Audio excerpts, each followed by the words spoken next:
I made some calls and I spoke to somebody at Chelsea to try and get a feel of what's going on. There's a great deal of warmth towards Liam Rosenior. He'd worked with them for 18 months, of course, at Strasbourg, and the work he did there. There were a couple of other clubs sniffing around him, Championship, Premier League. So I think they knew that they were taking a chance on him. It was a chance they wanted to take because it was somebody they knew, somebody they worked with. They thought, this has a chance of succeeding. But they knew it was a chance.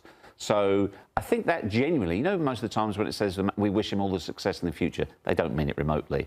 They genuinely do. They genuinely do wish him all the best. There's a great deal of affection for him.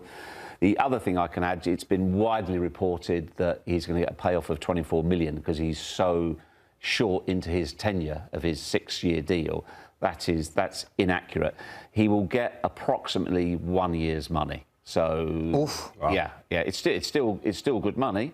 It's probably around about £4 million. But when your deal is 6.5. Yeah, but the way the deal was structured, you're never going to get that set up. So that is erroneous, that figure. It feels like then, I asked if he was set up for success. It feels like he was actually set up for failure. I don't think he was set up for failure.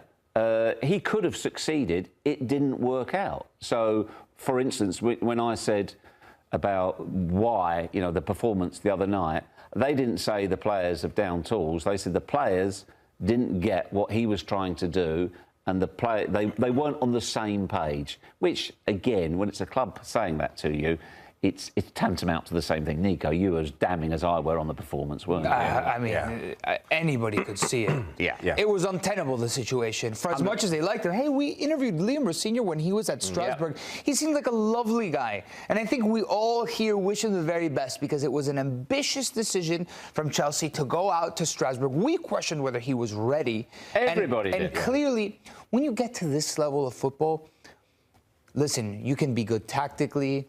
I mean, look at Xabi Alonso. How we called him one of the future stars in management in the world. I still firmly believe that he is. But you show up to a dressing room where you're managing high-level footballers, and in this particular case in Chelsea, you've got some egos, but you also got some young kids playing at a very, very big club, and he mismanaged that. Mikey, that was a bigger risk, though, wasn't it? Rosenior to Chelsea than Alonso to Real Madrid. Yeah, given Alonso's playing pedigree as well. Yes, yes. If you add the two together. I think he was set up to fail from day one, right? And his success that he had, it wasn't looking like this when he started at Chelsea. Yeah, decent start. Because for him, I thought the thing that he did from just a tactical standpoint, he used the blueprint that these players were used to under Enzo Maresca. He pretty much said, okay, guys, I'm not going to change a thing in the first 7-8 matches, and they were getting some really credible results. And then, like any young manager, he decided, okay, I'm going to put my blueprint on this. I go back to a match that I thought was the beginning of the end, right? The match against Newcastle. They started man-marking. You remember the Anthony Gordon goal? Yeah. Where it was like the parting of the Red Sea. And just the confusion. Reece James is out left, so-and-so is out right, and just the players look lost there. But it's hard for me not to sit here and say that the players didn't down tools. I know that's a big accusation on players. You said it yesterday, Nico. I go back to the second leg against PSG. As soon as PSG showed their class, showed that there were levels to that tie, that match, that was the moment for me, looking at body language, looking at the performances after that, that was the moment that if players are going to come out and say, yeah, we didn't really fancy him, that was the moment you can point to. I think those games against PSG, you just saw how large the gulf in class was between the two teams and where the two teams are at in their project. At first, perhaps, we got a taste with the 2 Arsenal matches. Remember that he started out on a roll and he was winning a lot of games, but the only real top elite test that he faced, or I would say like top echelon of world football test that he faced was against Arsenal, and he couldn't get it done. They were close in a couple of those games, right? He played Arsenal like 3 times because he got the League Cup series against Arsenal. Couldn't beat them. And then I think the reality check was PSG. And then from there on, it just felt like they were stumbling over. They had no idea. They had no vision. And to some degree, in that run-in where they just started losing and losing and losing, I don't know if it's down tools. I don't know if it's the locker room going, what's this guy going to teach us? There was a disconnect completely between both the manager and the players. But Mikey's been a player, so he knows how damning and how serious. And I saw you even hesitate to use the words downing tools. Yeah. But you can almost look at it slightly differently. If you aren't at it 100% and giving everything you've got, you're going to get found out in a football match. 100%. And if you're not doing that, you're pretty much downing tools. Yeah. So that's Liam done.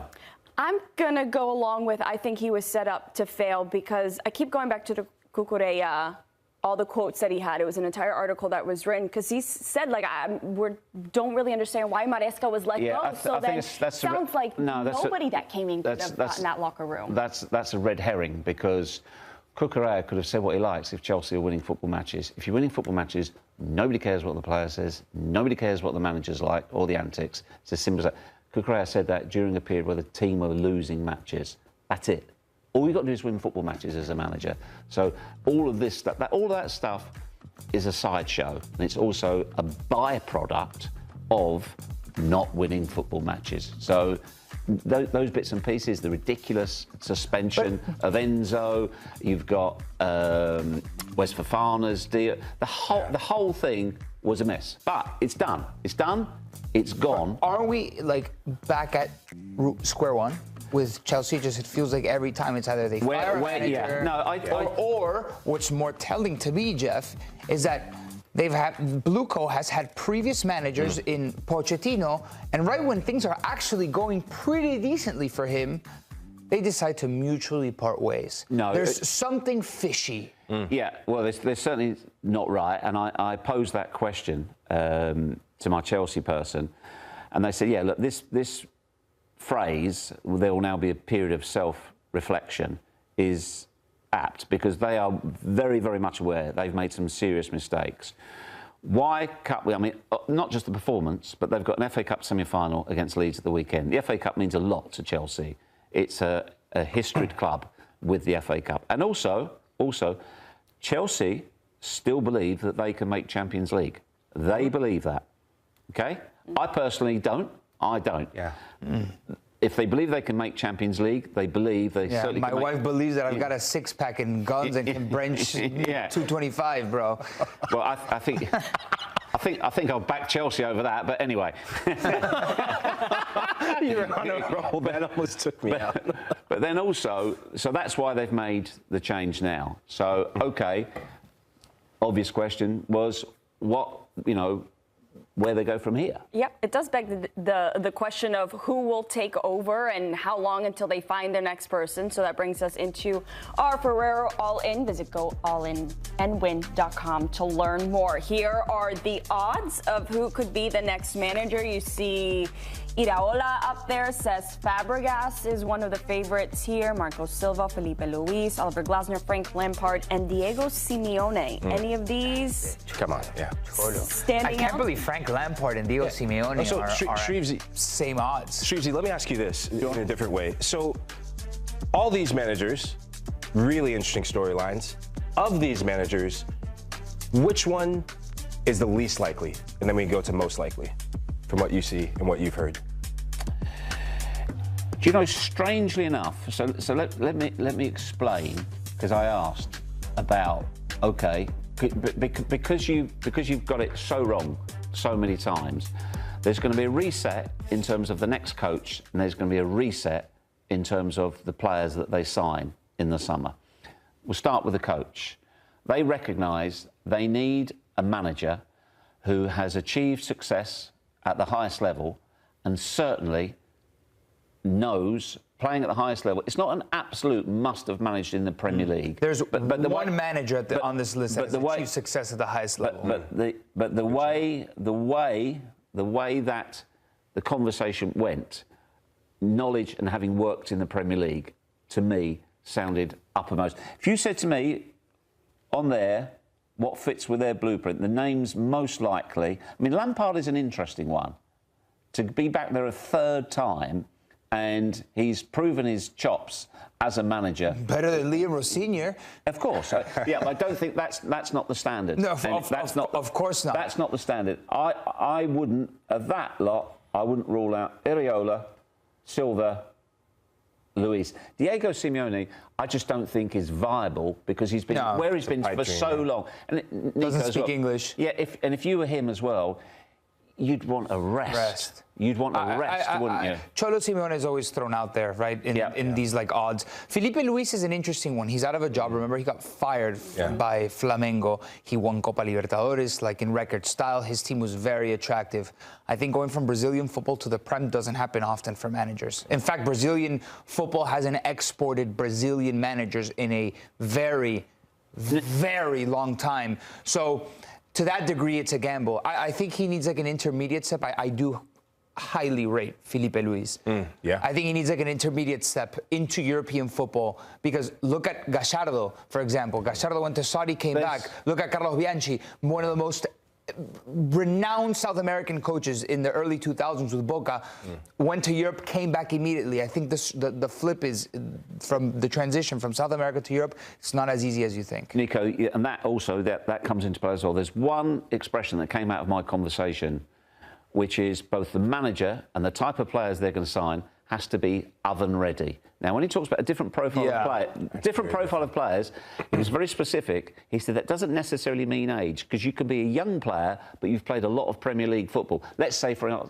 argument, Phil Foden. He's still a young player. Yep. There's not that many young oven-ready players, though. No, but there's a difference between just buying promise. So I think they are going to go away from that model as well. Do you think a big reason they hired Liam was because of the work that he's done with young kids, and they thought that maybe that would really help? I think it was a mixture of reasons. Yeah. Mixture of reasons. I think they also realise now as well, it's not the club that will sort the manager out. The manager will sort out the club. This has been something that's been bubbling away under the surface for several months now, probably going back even from what I was told to before Rosinier's appointment, that Chelsea knew that there needed to be not so much a sort of wholesale abandoning of a project that's really embraced young players, but a reorientation a little bit, strengthening that squad with experience, with veteran leaders. And I kind of think if that's what you're thinking about in terms of your dressing room and how important it would be to get some players with some know-how and some nous into the dressing room, it was kind of hard to shake the sense that Rosenior wouldn't really fit in that regard. And so I am pretty confident that, the coaches that Chelsea will chase at first will be these coaches with Premier League experience, a record of success in the league. They will be challenging to a point. There are not a lot of them that exist anymore. But it's really clear now that Chelsea is sort of seeing this as a project that needs to shift somewhat after some quite contentious decisions. James, when you look at the noise that you're hearing out of the club, you're in it and around it all the time. How much do you get the sense that the ownership are taking responsibility for this mess? And it is a mess. I thought it was really telling, wasn't it, in the statement that Chelsea spoke about, we're going to go and take a period to reflect upon ourselves. I mean, Jeff, you and I have been doing this a very long time. I don't ever remember an announcement of a sacking that was so, this is our fault, not Liam Rosenior's fault. That to me felt telling. But, look, we heard from Bedard Agbali last week, and there wasn't really much of a sense of reflectiveness. I mean, even a week ago, he was saying that he thought Rosenior could be the manager for the long term. So the words at the moment are kind of hinting at a reappraisal of the situation, but we've just not seen that carry through with actions at all. And it's the easiest thing in the world, isn't it, to sack the manager? A lot harder to actually embrace the changes and to acknowledge what's gone wrong at a higher level. I mean, it's clear the sporting directors, the 5 sort of senior figures in transfers and recruitment, they're not under the pressure that Rosenior is. They're not carrying the can. And I think there are those certainly within the fan base that would say, actually, kind of as much as Rosenior might have needed to go, the problems are above him in the Chelsea hierarchy. James, Chelsea's biggest ambition this season is Champions League football, right? I remember after the loss to Manchester United, Cole Palmer came out, and I thought it was a very big statement from him, where he said, if we don't get Champions League football, it changes everything. So how does this impact Chelsea? Should they not get Champions League football, from what you know, this season? Well, I mean, the most fundamental point would be in revenue terms. Chelsea made around £490 million last year, the second highest on record. And the sort of word is that they believe they could hit 700 million this year with Champions League and Club World Cup. I mean, the Champions League is £100 million kind of a starting point for an English team. If you're successful, probably even more than that. So you can wipe that off. And I know that Chelsea might still believe they have a chance, and until you mathematically don't have a chance, you play for it. But let's call a spade a spade. They don't have a chance of getting in the Champions League right now. It's not going to happen. And that's a big revenue hit. I mean, when you say as well, Cole Palmer coming out and saying Champions League changes everything, he's obviously been very public about wanting to stay. I don't know Cole Palmer well enough to know if his mind changes if Chelsea aren't giving him that platform. We know that Enzo Fernandez's future is in doubt as well. And some of the sort of key players of the project, are they going to have these wandering eyes? Will it be as easy as well to recruit the elite coach you want and the elite veterans you want if you can't offer them Champions League football? Because it sort of looks like this is the future for Chelsea, not just this season, but in the ones after. It's always going to be a battle to get a 4th or 5th place for a club with Chelsea's talent level. So, this is a really big hit. This has been a really tough few months since the turn of the year that have will have ripples long beyond April, and will really, I think, and looking at the numbers, I'm pretty confident, will set the Chelsea project back and will kind of force difficult decisions upon this club. Those losses right there, they're extraordinary numbers. Especially in the first year that they took over. Unbelievable. And for world champions, by the way. And the only reason they were world champions is because they won the Champions League under previous ownership, if I'm not mistaken. James, though, I want to ask a question about perception of ownership and the hierarchy at Chelsea. Jeff, you alluded to this in our previous segment.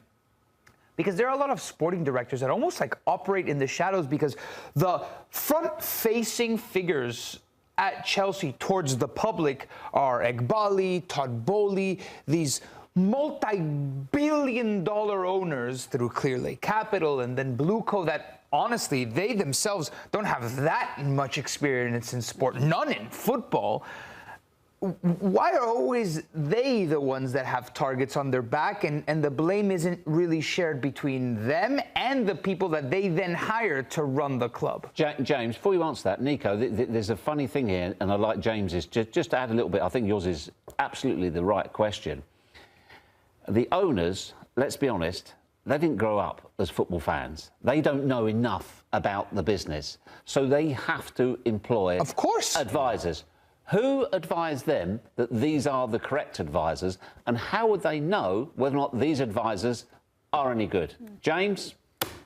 Oh, God. I was honestly, at the start of this, I was thinking you're going to get me to name all the Chelsea sporting directors, and I was name like, God, them, that's James. a question I'm getting. Name them. They deserve to be named. I've got Winstanley, I've got Stewart, and now my mind's going blank. I should have written them down beforehand.